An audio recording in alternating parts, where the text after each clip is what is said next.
আসসালামু আলাইকুম। আমি আবার অনেক দিন পর আপনাদের কাছে হাজির হলাম আমার একটা ড্রাগন গাছের ভিডিও নিয়ে। আমার ড্রাগন গাছে বেশ কিছু ফুল এসেছে, সেগুলো দেখানোর জন্য আপনাদের সাথে আমি হাজির হলাম।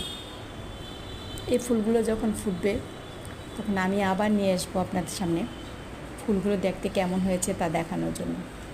দেখেন এই যে ছোটো ছোটো বেশ কিছু ফুল, এটাকে ফুল না কলি বলে, যাই হোক। আবার কিছু পিঁপড়াও ঝরে ফেলেছে, পিঁপড়া কামড়ে এগুলোকে ফেলে দেয়।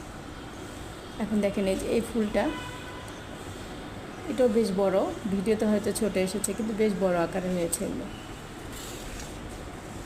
আমার ড্রাগন গাছের এগুলো যদি ভালো লেগে থাকে আপনাদের কাছে, তাহলে প্লিজ আমাকে একটু সাপোর্ট করবেন। আপনারা লাইক কমেন্টস দেবেন, ড্রাগন গাছ সম্পর্কে জানার জন্য আমাকে কমেন্টস করবেন। আল্লাহ হাফেজ।